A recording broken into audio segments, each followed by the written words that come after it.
Have you ever wondered why you have certain preferences?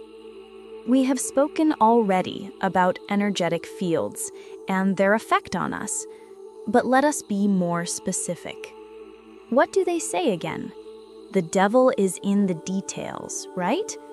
God, the source of the universe, however you call it, communicates in patterns and desires, or in a better word, energetic magnets. There will always be a clue that is left behind for you to discover, recognize, and analyze. This brings me back to horror movies and the message behind them. Have you ever found yourself being attracted to horror movies and therefore to the occult? I have realized, from a neutral observation, that women are more attracted to that topic, but obviously we do not exclude anybody. Let's discuss my experience for a better understanding. My mother was the first who loved those kinds of movies, and you have to understand that in my Greek culture, we believe in the supernatural. My parents tried to be modern in some kind of way, but we always believed that you don't play with those forces. Little did I know about my family's history back then. You have to know that my mom loved those kinds of movies even while being pregnant, and we continued with the fascination as children, teens, and young adults. We didn't think much of it until I realized that weird shit happened around and with my family. I mean my whole life, which led me to questioning things. Let's start with the place we lived in, and I will move around the different clues and timelines until the story is clear. I speak here about pattern recognition and analysis, information gathered over 25 years. 4 of my family members experienced it on different kinds of levels, depending on their spiritual gifts, which back in the day we didn't understand at all as children. I was the first one who started to speak about it when I was a teenager. Some of the examples were that I saw a man hanging over my door, or the mirror in my sister's room freaked me out. The worst physical manifestation was that one day I woke up and my scrag was completely blue and lilac, like somebody tried to strangle me.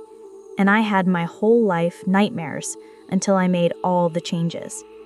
It took my middle sis around 27 years until she opened up about her experiences.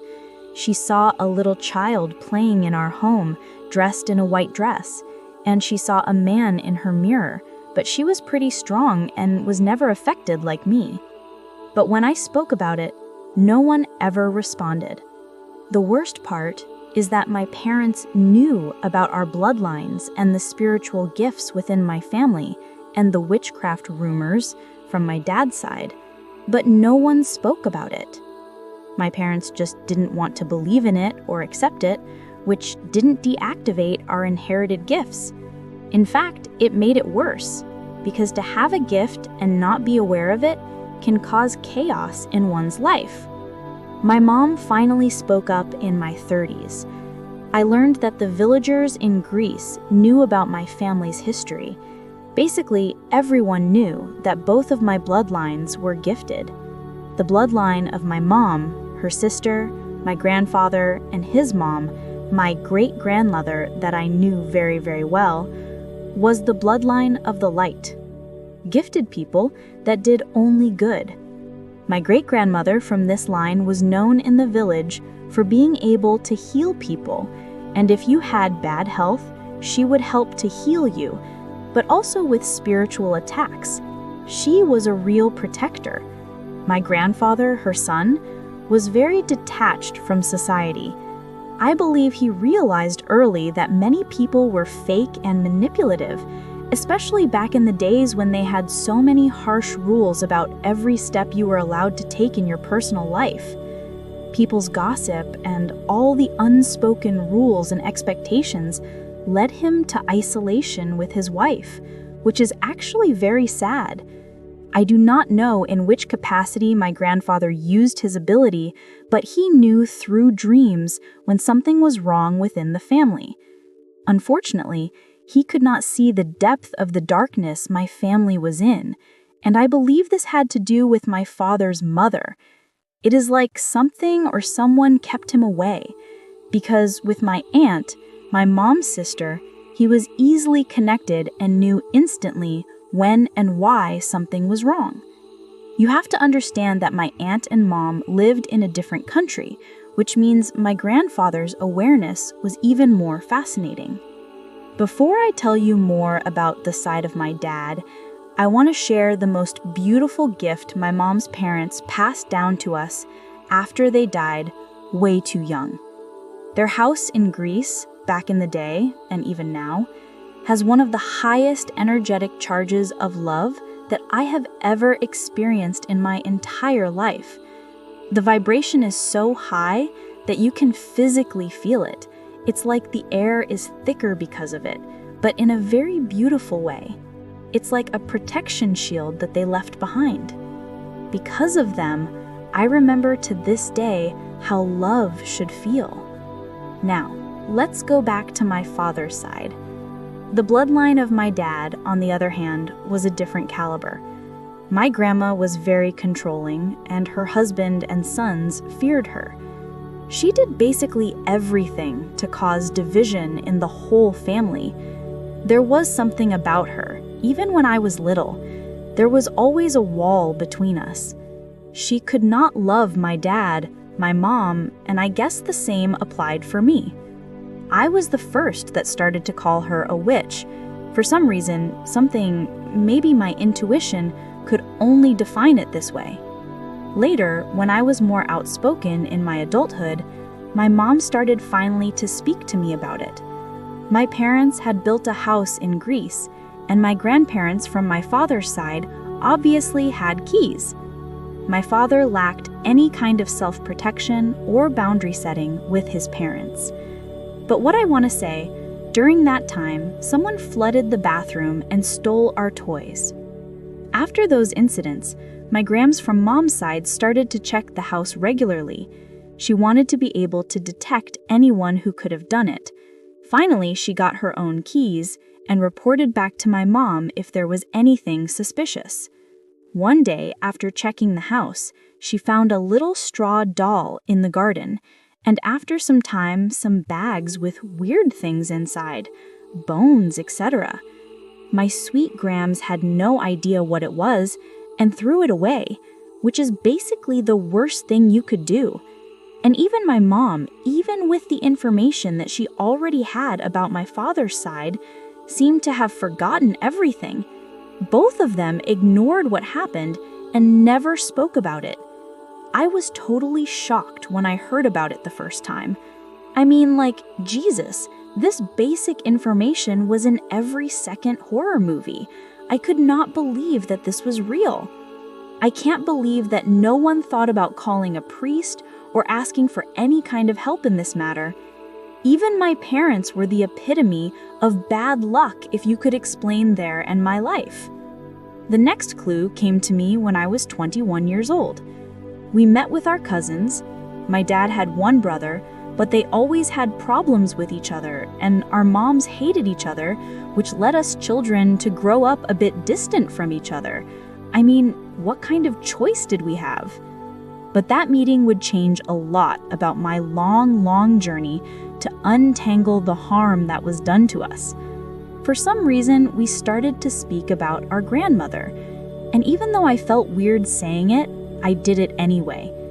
I spoke about the things that my grams had found in our garden and our assumption that the other grandma, our grandma, had to deal with witchcraft.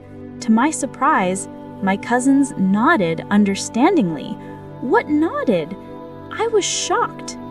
They confirmed that they had the same assumption. And when my aunt came, she said that they had the same things occurring in their house in Greece. The water leak and the straw puppets in the wall they found after they had to buy a new kitchen. The worst part was that they lived in the same house as my grandma in Greece, but my aunt was smarter and started to avoid this house in the future. 10 years after the discussion with my cousins, my mom started to open up about the family tree of my dad. First, His mom and grandmother were known as witches in the village. I never heard anybody in my family, and my dad and mom had 1,000 cousins, mention anything like that before, but they all seemed to avoid my father's mother. No one liked them, and those who were okay with them had regular fights that led them to separate for years. My grandparents were basically alone.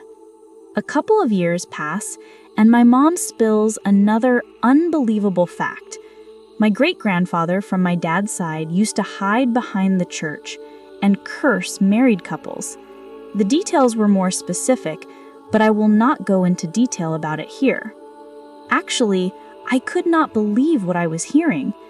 And even my dad spoke about a spirit encounter in the old village that he followed and semi-communicated with. But within the same sentence, he said he still refused to believe in it. To be honest, I had no idea how to deal with all the nudges that were thrown to me within the years. I had to build my own life, but somehow I have started something without realizing which part I had to play. Please be patient with me as I will come back to the topic of horror movies. I was the first one in my bloodline that started with healing work because I understood the darkness in my family was too real to be ignored. There was a lot of abuse as well, but this is not necessary for the story. So when my mum finally started to speak up in my 30s, I understood that I had to dig deeper, but it was not easy. It felt like I was missing essential information. There were 3 more situations that needed to happen or be understood for me to be able to get any kind of progress. Actually, the more I dug deeper, the worse my life became. My healing and gaining self-control made people very angry about me. I triggered basically everybody, even when I tried to be invisible. During that time, in my early 30s, I started to get mobbed severely by colleagues and family members. Basically, everything got worse and worse while I was digging. Let's come back to the 3 instances that needed to happen for me to understand and take the dark side more seriously. Because my thoughts were like, yes, there is a dark side and I have lived and seen very bad things happening, but it wasn't enough for me to say I have to do something about it. And I didn't even know that I had to do something about it. I also visited a spiritual teacher to help me get out of this cursed or weird life that I was living, but in the end she wasn't any help in that process because she wanted me to overlook the major issues that occurred and focus only on the positive affirmations and leave the past behind. Surprisingly, positive affirmations can only bring you so far, because everything in your bloodline is following you until you learn how to face it. You have to understand that other things happened in between as well that would make the story sound completely wild, but I try to tell you the major events for you to be able to recognize and take action if you are in a similar situation. So let's continue. Here are the 4 instances or coincidences that made it clear for me. First, I was sitting on a bench with my middle sis, and we were talking about random stuff when the topic changed back to my father's mother. My intuition told me in that moment that she had a spell book that she used, but I didn't mention it to my sister. I never had that thought before because it didn't matter at the end for me. The interesting part started when my middle sis mentioned, "I swear she has a spell book." I could not believe what I had heard. I didn't tell her about my intuition or the book that I saw in my imagination. I asked innocently, "Do you know what the book could look like?" as I had got an exact image of it in my head. My sis thought for a moment before she started to explain every fucking detail that I had seen about that damn book. I mean color, ornaments, material, and more. but I will not mention any details here because I am not sure how dangerous it is. The next thing that my intuition told me was the place where it was hidden. It was a very specific place outside of the house, and I believe no one would ever consider this a place for a book. I continued the game and asked my sister where this book could be. She pointed immediately to the place where it was, and when I asked her to tell me one more detail, she said it without hesitation. This was absolutely wild, but I let it rest for 3 years at least until I spread the info in my family, and one of my cousins, who was deeply interested in the occult, pushed me to go to that place and dig for it.